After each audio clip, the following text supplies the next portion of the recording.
Welcome to Her Life Unscripted podcast, inspiring burnt out, stressed out, and stretched thin women to embrace the unscriptedness of life. Hosted by Anna Osborne.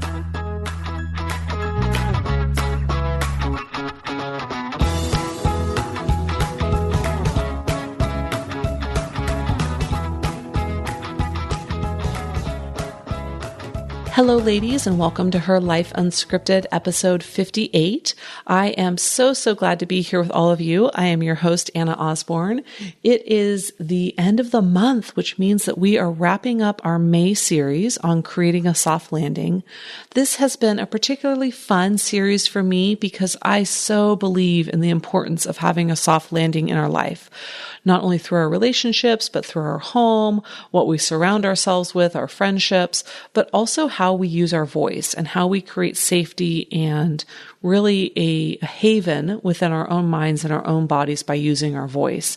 And so today I have an interview to share with all of you, and it is just this amazing interview that I did with Ann Peck, and just looking at this idea of creating a soft landing from a very, very unique perspective.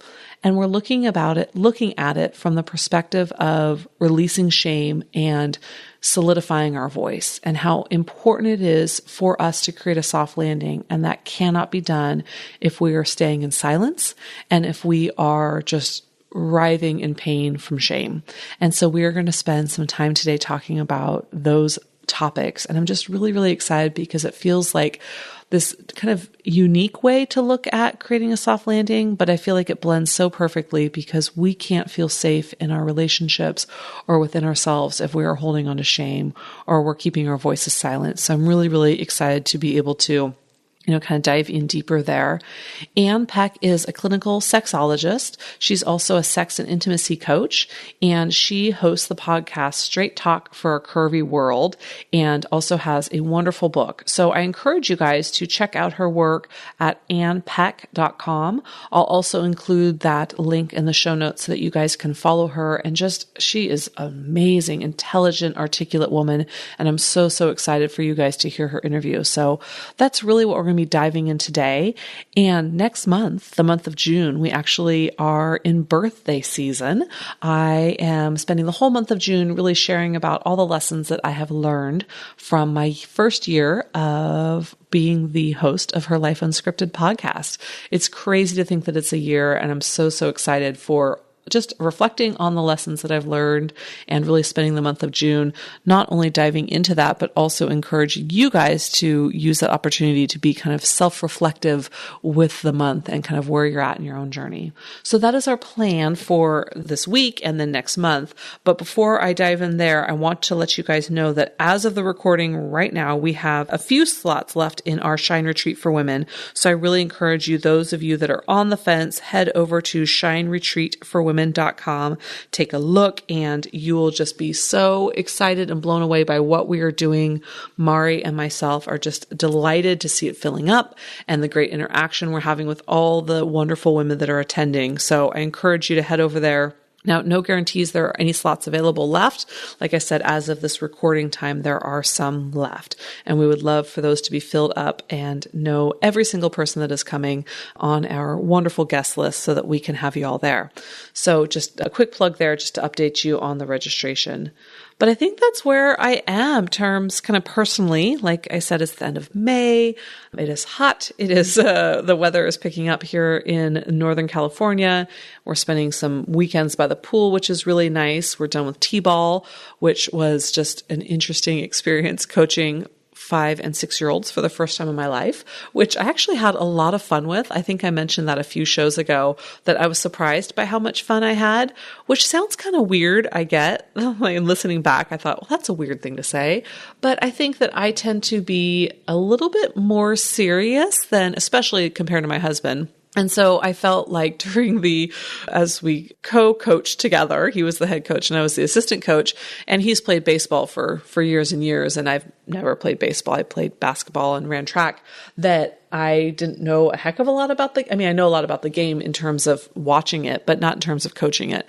And so I thought I would be kind of more following the rules and making sure everybody was doing everything right. And I was kind of the opposite. Like I got to be silly and playful and play games and just really just kind of connect with this other side of myself and realize that maybe I'm not as serious as I think I am, and that I could kind of be silly with my kids, which is so much fun as a mom to step into those silly sides and not always be the one that is, dropping the hammer or correcting their behavior, all those things that we have to do as parents. So yeah, we've wrapped up the season and we are just heading into summer, and I'm just excited for what the future holds. I just feel very optimistic about what's going on in my life and the path that I'm taking. And I just, encourage all of you, no matter what path you're on, to reach out and connect. I would love to hear your stories.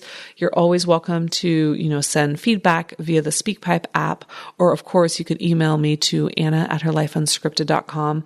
But if you're on a journey or a path that feels a little bit less optimistic, and you're wanting to share that story of kind of what you're struggling with, I would love to be able to not only listen, but remove your name and your information, but maybe share it with the rest of our listeners too, or create a show topic out of it.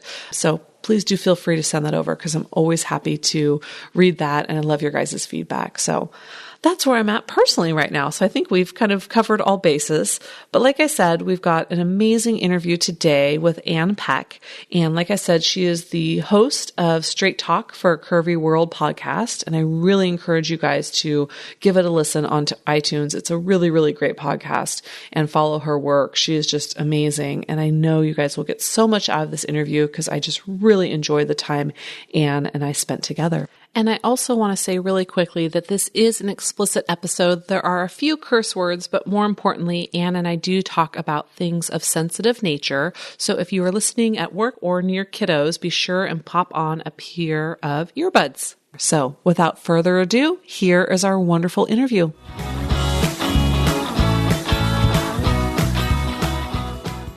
All right. Well, I am here today with Ann Peck, and we just have a very, very fun conversation that we will be diving into, and I look forward to sharing it with all of you. But I want to give Ann an opportunity to introduce herself to you and share a little bit about her work, so you guys feel like you have a sense of her and just her amazing expertise before we dive into our conversation. So welcome, Ann, to the podcast.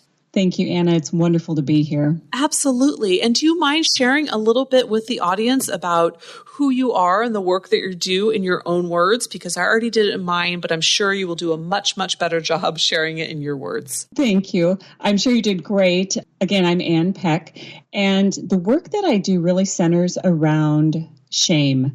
I am a clinical sexologist and a sex and intimacy coach. But more than that, I am a survivor. And that's how I found the work that I'm in now.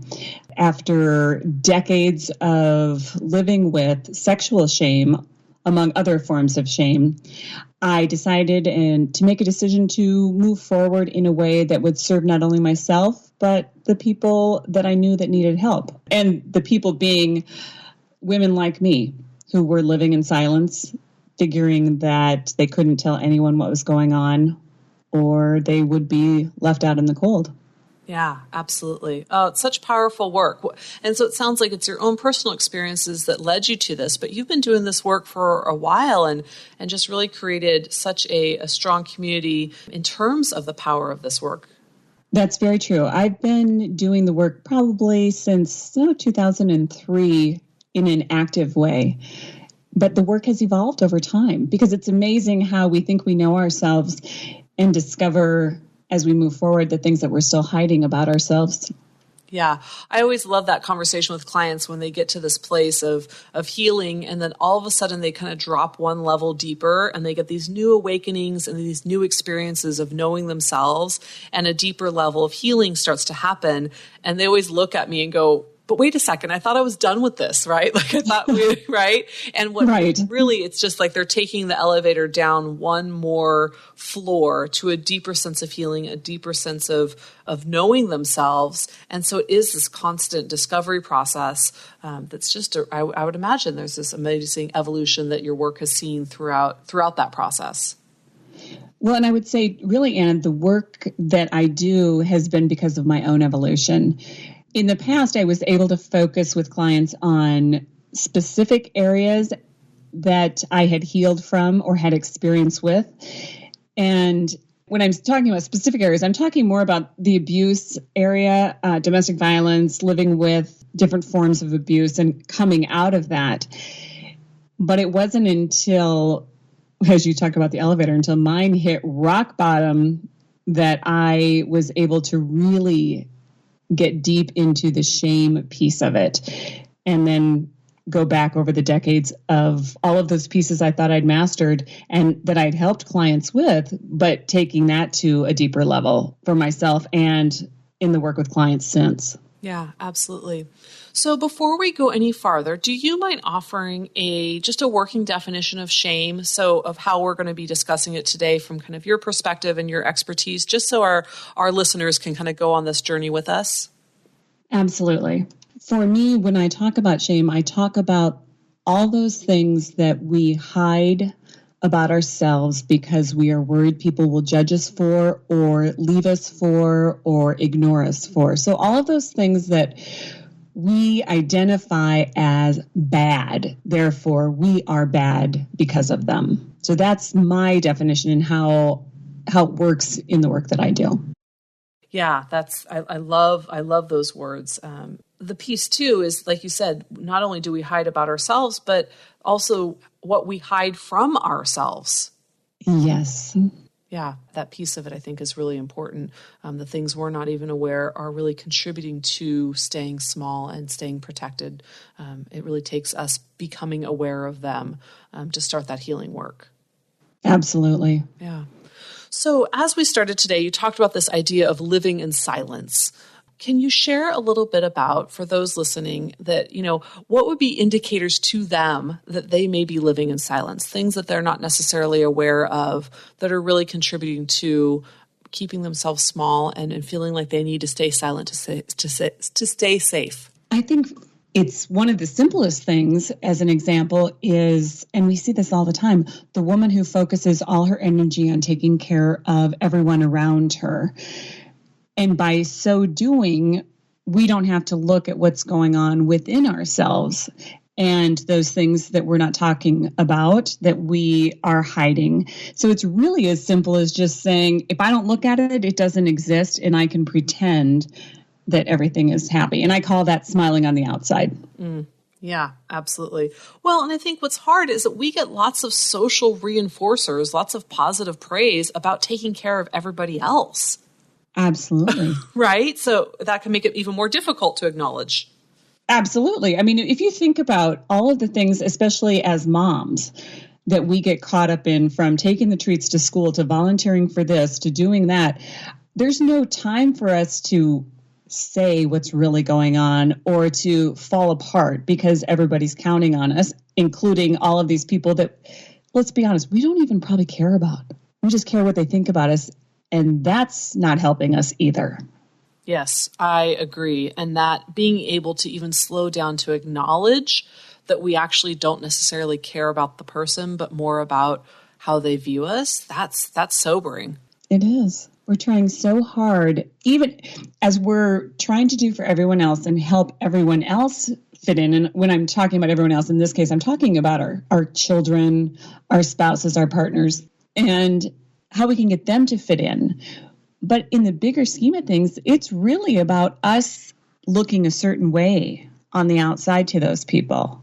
Yeah, I definitely agree. And so one indication that, you're kind of living in silence is being everything to everybody else, which unfortunately yields or nets that we are nothing to ourselves. Right. So I think in this realm, what we're talking about is the inability or the unwillingness to say no, always doing for others. And at the same time, it's not being able to say yes to ourselves. Yeah. Keep going. I like what you're saying with that. The yes, I need more time. The yes, I feel like shit. The yes, I've got anxiety. The yes to that thing that happened when I was young still does have an impact on me. All of those things that we don't give ourselves permission to say yes about are contributing to our belief that there's safety in silence, our belief that as long as we don't talk about it, it doesn't exist. And so I mean, this is just absolutely, there's so many women I talk to on a daily basis that this is completely their reality. And like you said at the very beginning, that fear of judgment, that fear of being abandoned or rejected is so high if we really connect with these parts of ourselves that are unhappy, that are hurting, that are in need of saying yes to ourselves. The unraveling of that is extremely difficult. It really is. And for a lot of women, they don't get there. They never get there. And I think that's why talking about it is so important. I got to tell you, it was last week, 2 more women in my life decided that living wasn't worth it. And that's the bottom line for why I do the work that I do. Because who the hell wants to talk about all the shit we've done in our past? Who wants to admit it to ourselves? Who wants to admit it to people around us? But I can tell you, when you admit it and when you open up and you share it, that's when the love starts flowing in. That's when the ability to say yes to yourself happens. That's when the ability to say no to someone else starts to become a reality. Yeah, and so it's absolutely worth it being a broken record saying, you've got to talk about it in hopes of one less person feeling like they have to live with it hidden inside or choosing not to live with it at all. Absolutely. One of the things that I preach to anybody and everybody that will listen is the power of Me Too. Mm-hmm.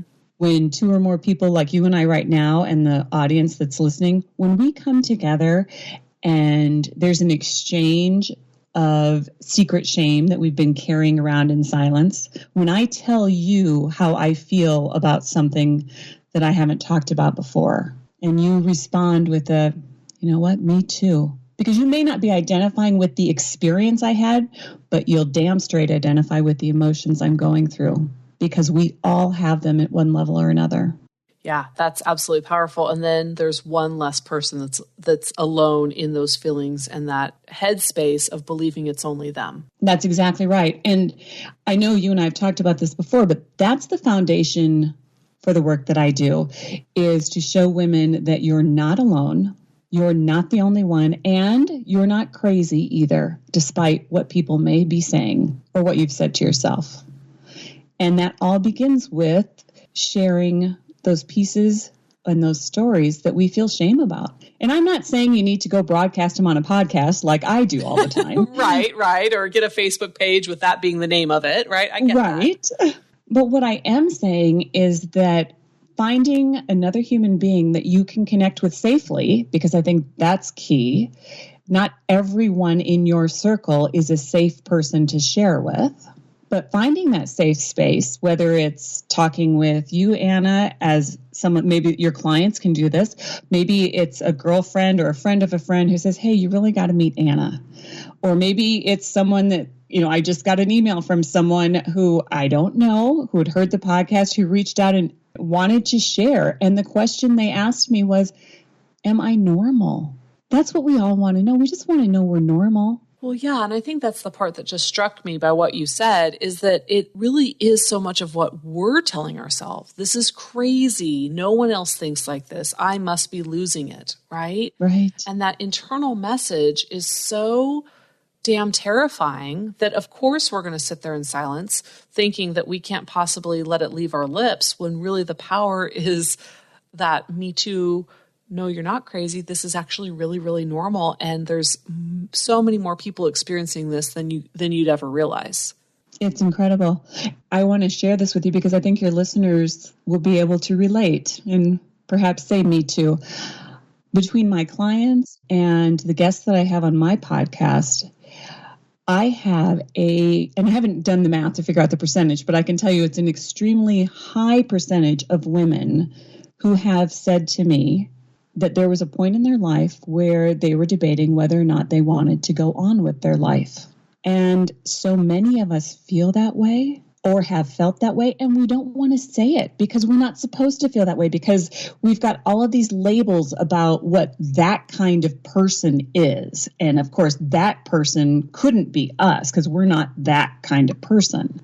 So again, it's what you were saying. It's this way we talk to ourselves that we work ourselves into this little shame corner, and keeping the secret seems like our only option. Yeah. And when that option no longer becomes available, it becomes really, really dangerous. It does. Yeah, because we start turning all kinds of different directions to numb out and escape.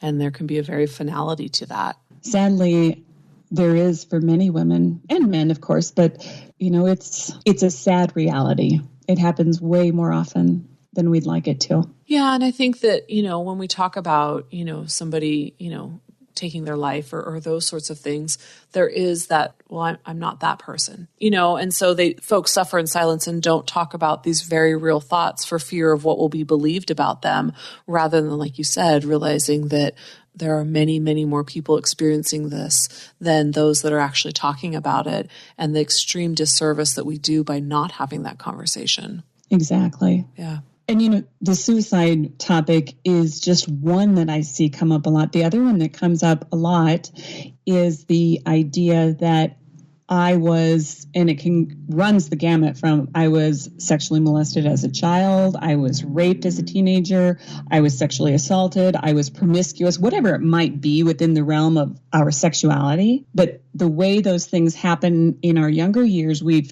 taken that on and decided that we have to deal with it ourselves and we can't talk about it because it makes something wrong with us, especially when we're talking about partnering. And what I'm seeing in my practice is this is impacting women in ways they don't even recognize until the moment they actually share the story. And then you can just feel the release. And that's when the healing starts. And that's when, I don't know if we can talk about it here, but that's when they start being able to have sexual experiences that are meaningful and pleasurable. Well, yeah, because all the shame connected to sexual trauma absolutely disconnects us from our body. And if the message is because of whatever these, earlier sexual experiences were, whether they were, consensual or non-consensual, whatever the case may be, that the deep amount of shame that we internalize is a message of less than. And when it has been rape, molestation, things that they're not sexual encounters, they're crimes, right? Like there's nothing, right. There's nothing sex about it. Let's clarify that, right? But it is that internalized message of I am less than because this happened to me, or because this is, part of my history. And so it doesn't allow us to be fully present in sexual experiences with people, with the person that we care about, or with somebody that we're wanting to explore that with. Exactly. And there's such freedom that comes. And I mean, this is really a big, strong piece of where my shame began in the sexual area.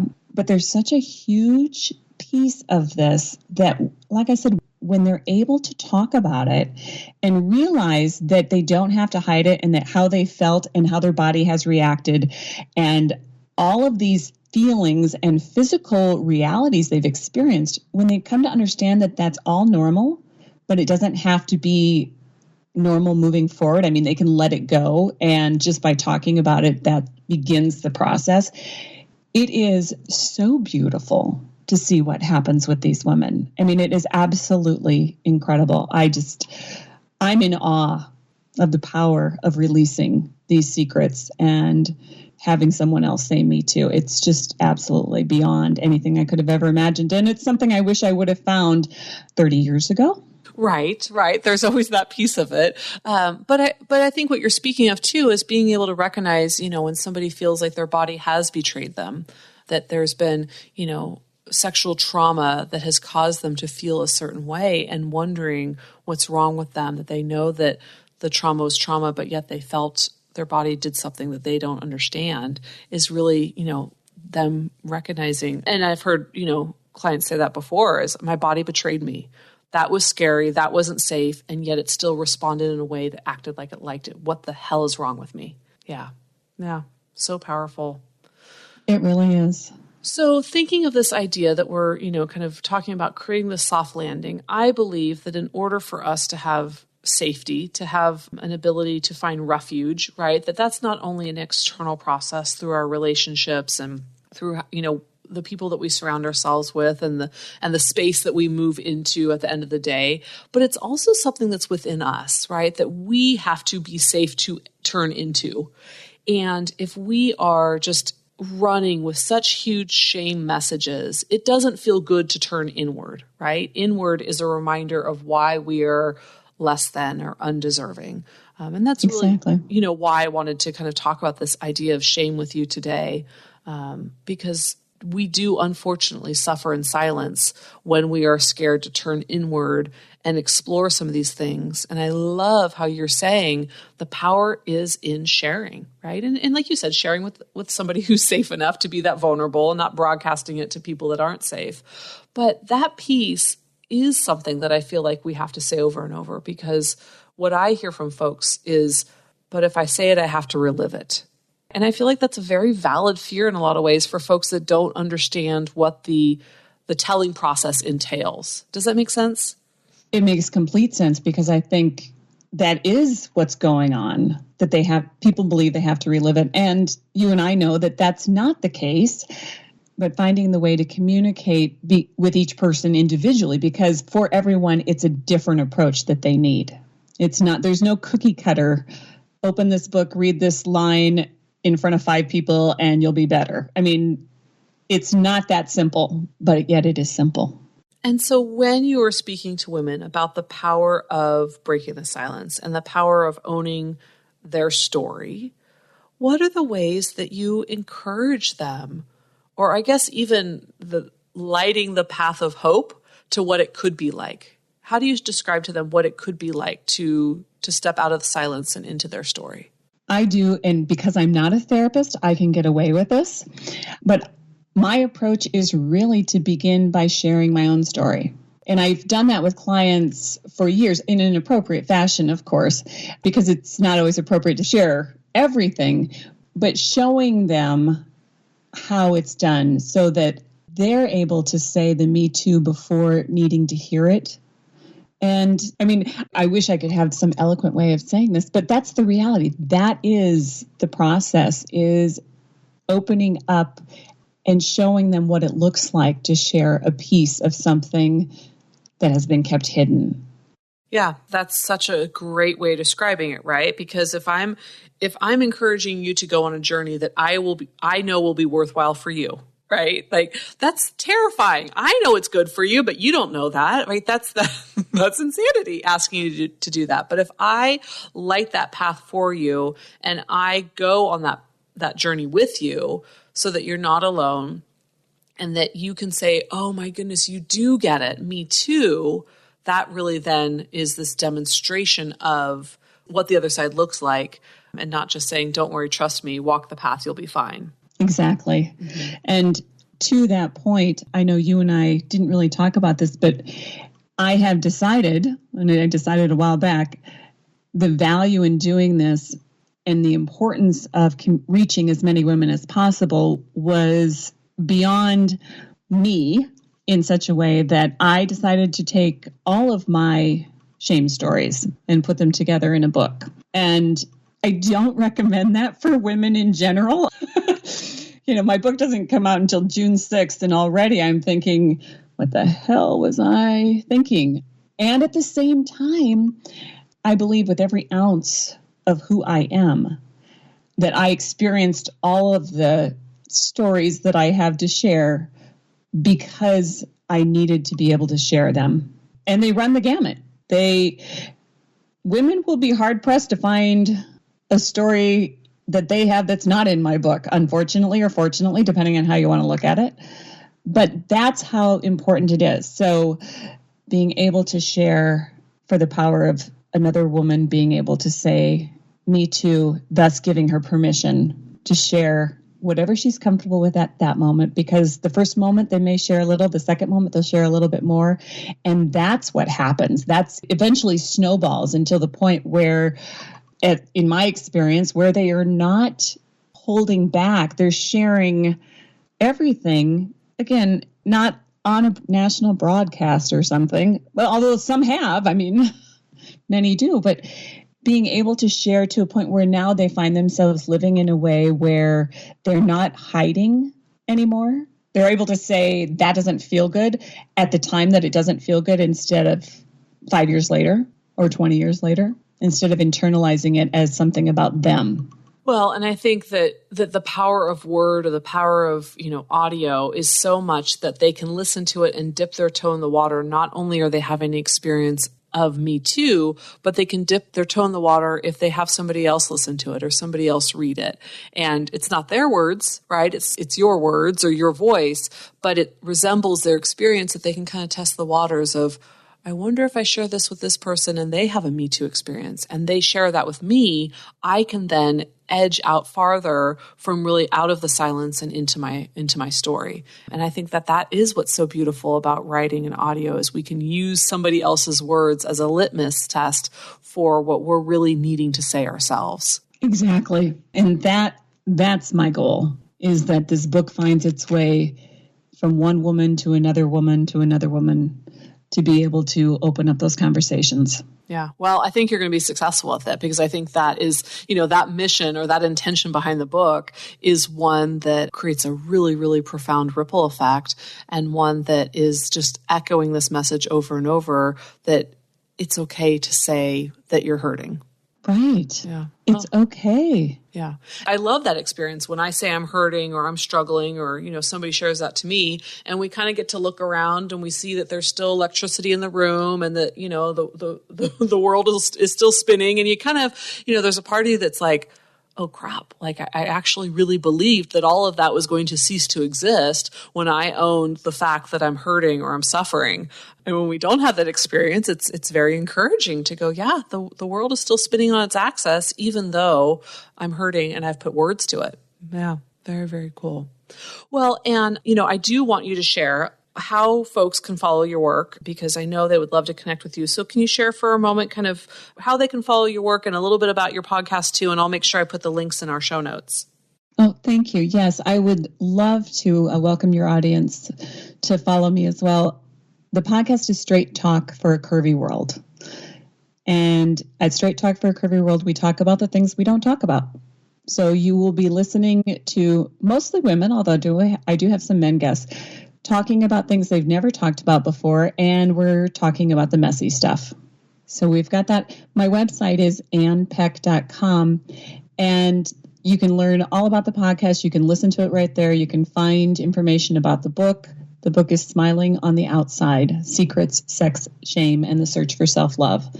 And I would love to invite your listeners to find and receive a copy of the Me Too Moments Manifesto. I talk about it in the book. They can click on a link on the website and get a copy for themselves. And if you don't mind, I'd love to share what the Me Too Moments Manifesto is. Yes, please. I just wrote it down, so I remembered to ask you. So please share. The Me Too Moments Manifesto comes out of those Me Too moments that we have when we're sharing our secret shame.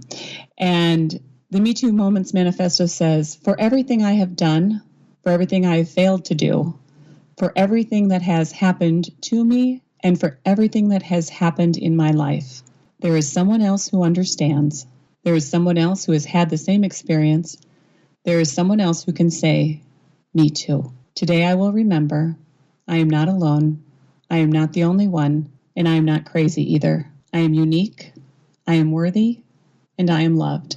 I am responsible for sharing the gift of Me Too I have received. I commit to sharing the power of Me Too moments wherever and whenever I can, helping others to know they are not alone, they are not the only one, and they are not crazy either. For this, I am responsible. Ann, that's beautiful. Thank you. That's why I do the work that I do. So cool. I was just going to ask you, if there's any kind of last words as we kind of wrap up our time that you wanted to offer, but I feel like that is it, right? That is absolutely it right there. That's all there is right there. Way to leave it all on the table. I love it. Very, very Thank you. Yeah. Well, thank you so much for your time and just, introducing yourself to my audience. And I'm so, so excited for them. Well, to our audiences, right? Speaking to women. And now this connection that you and I have formed and that it gets to continue to be a ripple effect in the world. I'm excited about it. Anna, thank you for the work that you do. The work that you put out there through this podcast is absolutely beautiful. I am a loyal listener, and I'm looking forward to sharing your work with my audience as well. Oh, fantastic. Well, thank you, Ann. Thank you. Was that not just a great conversation or what? And I don't know when I go ahead and edit it, whether or not the sound of the sirens in the background are audible. But what's so interesting to me, for those of you that didn't hear them, is that it actually popped up during a conversation or a part of Ann and I's conversation when we were talking about being released from shame and the power of speaking our truth and speaking our story. And I don't believe that that was by coincidence. I believe that, those sirens in the background were really this symbolism of the relief that is coming towards you, like rescue and rescuing arms are coming towards you as you step out of the silence and into your story. And I just truly, truly believe that. I've had a couple times where I've worked with clients in very deep, deep parts of their shame story. And without fail, whenever we get to the deepest, darkest part of it, sirens start. There's an ambulance or a fire truck in the background. And lo and behold, it happened today when Ann and I were recording and talking about that same thing. So I don't believe it's a coincidence. I believe that it is really just this sign that it's okay to talk about these things and to put words and to have that Me Too moment and really to experience the relief that comes when we speak our truth and step out of the silence. And the only way to have a soft landing is for us to be able to no longer live in silence and be eaten up by shame, but really to give a voice to it. So I just wanted to point that out because I don't know if you could hear it or if during the editing process, if it will get removed, but just know that that was happening. And I believe that it was there for a purpose. And I so believe, after Ann and I got done recording, I told her that, having conversations like this with people doing the work that she does, it just gives me so much hope for what we're doing and for just the difference life will be like as we all experience this ripple effect of releasing our shame and breaking our silence. And I encourage any of you listening, if you had a Me Too moment when you were listening to Ann and I encourage you guys to reach out, whether it's to Ann or myself. We would love to hear from you because we have had lots of Me Too moments and we hopefully have shared a number with you and we want to continue doing that. You can always reach me at Anna@herlifeunscripted.com or of course via the SpeakPipe app. And that is a place that I will obviously not share any of that information that you share with me. It's a place for you just to connect. If you want it shared, please let me know that, but it's obviously not something that I expect of you when you share your story with me. But I just thank all of you for taking the time today. And I was honestly thinking at the end when Ann was reading that Me Too manifesto, that that's really what the Shine Retreat is, that Mari and I are creating this moment for women to come together, acknowledge the places they've been hurt and their broken parts, and also their gifts, and being able to really slow down together and have just a whole weekend of Me Too moments to really break that isolation that women struggle with and really step out of the shame and into our full being and acceptance that we're part of our story, but that's not the only thing that defines us. We're also part of our present and our future. So I encourage all of you that had a Me Too moment listening to Ann and I's conversation to head over to shineretreatforwomen.com and check out the retreat that Mari and I are hosting at the end of September, because I really do believe it will be a healing experience for everyone. And of course, do head over to Ann's website and check out her information. And I actually right now am heading over there to be able to sign up to receive the free copy of the Me Too Manifesto, because I need that in my life. So thank you, all of you, for just letting me into your worlds, into your hearts. It's truly an honor and a privilege, and I cannot wait to talk to you all next week. Take care. Bye-bye. Want to learn about the latest retreats, workshops, and speaking events hosted by Anna? Head over to herlifeunscripted.com to get in on all the juicy details. Don't forget to subscribe, rate, and review the podcast so we can continue to grow our amazing audience. Lastly, be sure and send in your voice feedback via the SpeakPipe app or to Anna@herlifeunscripted.com. We can't wait to hear from you.